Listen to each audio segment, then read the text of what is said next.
Κοϊτσάνου, είναι πρόεδρος της Ένωσης Αθέων. Σας ακούμε, κύριε Κοϊτσάνου. Το θέμα που θα μας αναπτύξει είναι βλάσφημοι, άνω και κάτω τελεία, θύτες ή θύματα. Καλησπέρα σας. Θέλουμε να ευχαριστήσουμε εκ μέρους της Ένωσης Αθέων το Αριστοτέλειο και το Κρατικό Πανεπιστήμιο για την πρόσκληση που μας έγινε να συμμετέχουμε σε αυτό το συνέδριο και που μας δίνει την ευκαιρία να... Πιο μακριά. Εδώ, καλά. Να αναπτύξουμε κάποιες ιδέες μας, να σας τις εκφράσουμε. Βλάσφημοι, θύτες ή θύματα. Έχει υποθεί ότι η βλασφημία είναι ένα έγκλημα χωρίς θύμα. Η βλασφημία θίγει ιδέες, όχι πρόσωπα. Η αμφισβήτηση, η σάτυρα, ακόμη και η χλέβη, οποιασδήποτε ιδέα συνιστά ελευθερία έκφρασης, η οποία οφείλει όχι μόνο να επιτρέπεται, αλλά και να προστατεύεται. Και οι θρησκευτικές ιδέες και πεποιθήσεις δεν θα πρέπει να αποτελούν εξαίρεση. Αυτό ακριβώς είναι το κομβικό σημείο στο οποίο πρέπει να εστιάσουμε. Οι υπέρμαχοι της ποινικοποίησης της βλασφημίας ισχυρίζονται ότι έτσι διατηρείται η θρησκευτική ειρήνη και προστατεύεται η θρησκευτική ελευθερία των πιστών, των θυγόμενων θρησκευμάτων. Ποια είναι όμως αυτή η θρησκευτική ειρήνη, σε τι διαφέρει από την ειρήνη γενικά, γιατί χρήζει ειδικής αντιμετώπισης. Η ειρήνη και η δημόσια τάξη ήδη διαφυλάσσεται από πολλές νομικές διατάξεις. Αυτό που οθεί τους νομοθέτες στην ειδική μνήα σε θρησκευτική ειρήνη είναι αφενός η υπερβολική ευθυξία των θρήσκων που ταυτίζονται σε τέτοιο βαθμό με τις πεποιθήσεις τους, ώστε να εκλαμβάνουν ως προσωπική προσβολή κάθε τύπου της θήγη, αφετέρου ο υπερβάλλον σεβασμός της κοινωνίας προς τις θρησκευτικές ιδέες, σεβασμός που δεν επεκτείνεται σε άλλου τύπου ιδεολογίες, ας πούμε, ποδοσφαιρικές. Γιατί επιφυλάσσουμε ιδιαίτερη μεταχείριση στις θρησκευτικές ιδέες, γιατί προσδίδουμε τόση αξία ειδικά στη θρησκευτική ευθυξία?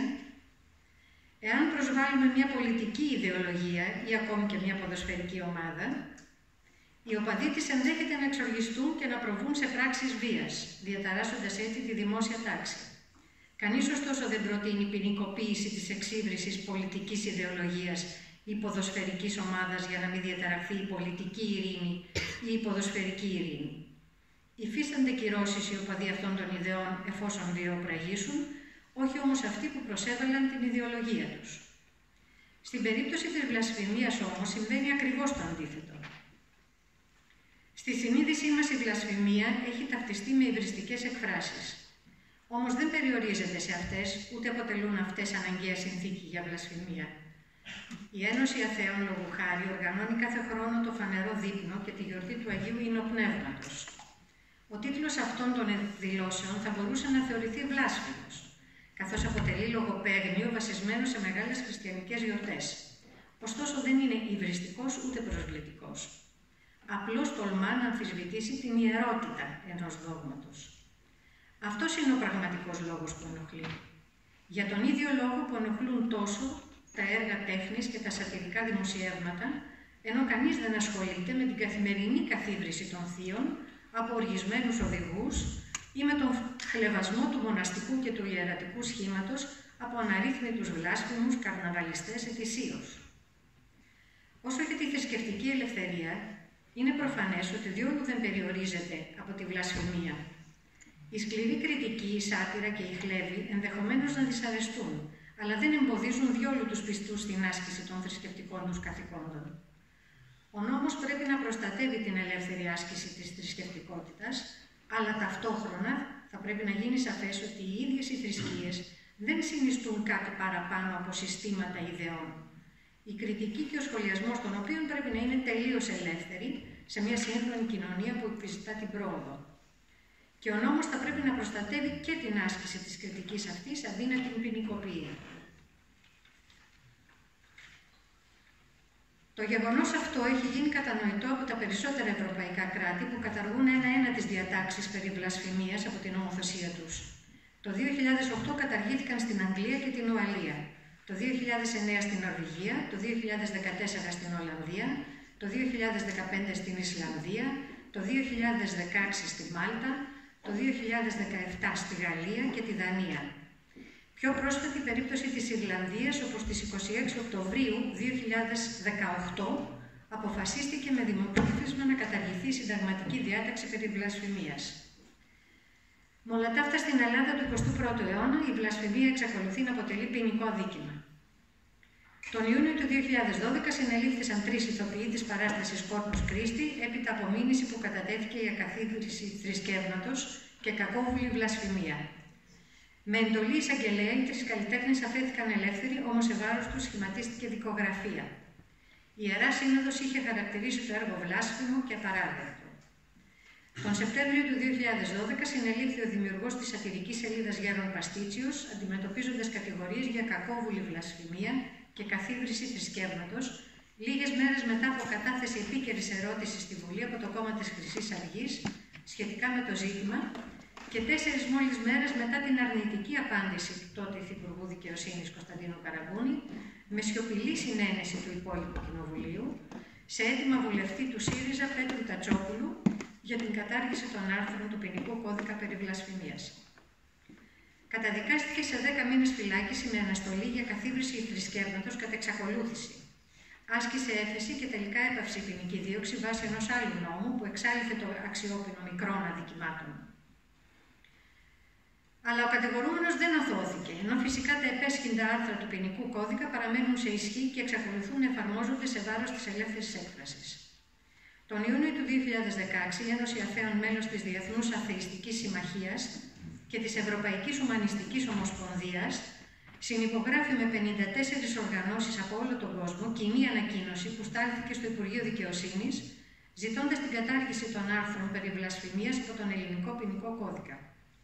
8 χρόνια μετά τις συλλήψεις, παρά την αλλαγή κυβέρνησης, παρά τις επανειλημμένες ενέργειες βουλευτών και πολιτών, παρά το γεγονός ότι η κοινωνία είναι παραπάνω από όριμη, το ελληνικό κράτος δεν έχει τολμήσει ακόμη να καταργήσει τα αναχρονιστικά αυτά άρθρα του ποινικού κώδικα. Η Ελλάδα ανέκαθεν βρισκόταν σε ένα σταυροδρόμι πολιτισμών. Σήμερα περισσότερο παρά ποτέ κατοικείται από ένα μοσαϊκό λαό όλου του κόσμου.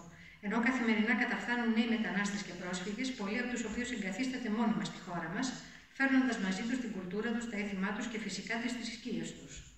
Ανάμεσα τους βρίσκονται και πολλοί άθεοι, όπως είμαστε σε θέση να ξέρουμε, καθώς αρκετοί από αυτούς έρχονται σε επαφή μαζί μας για στήριξη και βοήθεια.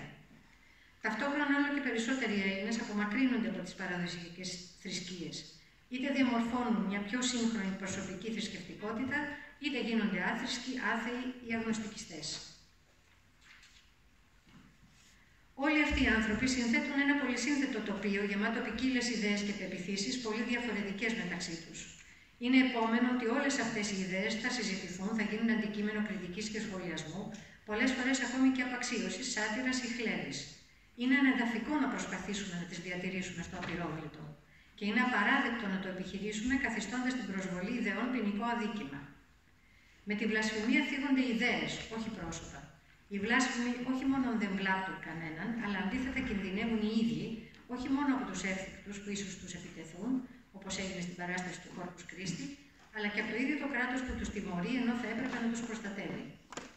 Στην Ένωση Αθέων έχουμε συντάξει εδώ και χρόνια μια πλήρη πρόταση για το διαχωρισμό Εκκλησίας-κράτους, στην οποία ζητάμε μεταξύ άλλων την κατάργηση όλων των διακρίσεων και ποινικοποιήσεων που έχουν θρησκευτική βάση. Ζητάμε να καταργηθεί το 7ο κεφάλαιο του ποινικού κώδικα, επιβολή της θρησκευτικής ειρήνης, τα άρθρα 198, 199 και 200 να καταργηθούν πλήρως, ενώ το άρθρο 201, που αφορά περίβριση νεκρού, μπορεί να ενταχθεί σε άλλο κεφάλαιο. Τα πραγματικά αδικήματα που προβλέπονται εδώ καλύπτονται ήδη από τις διατάξεις περί διατάραξης της δημόσιας τάξης και περί εξύβρισης. Δεν χρειάζεται ειδική διάταξη περί διατάραξης της λεγόμενης θρησκευτικής ειρήνης. Όσο για τη βλασφημία, δηλαδή την προσβολή θρησκευτικών δογμάτων, με όποιον τρόπο και αν γίνεται, έστω και μέσω σάτυρας ή ακόμη και χλέβης, δεν συνιστά αδίκημα από την άποψη της πολιτείας, αλλά ελευθερία έκφρασης. Και η ελευθερία έκφρασης οφείλει να είναι αδιαπραγμάτευτη. Ευχαριστώ.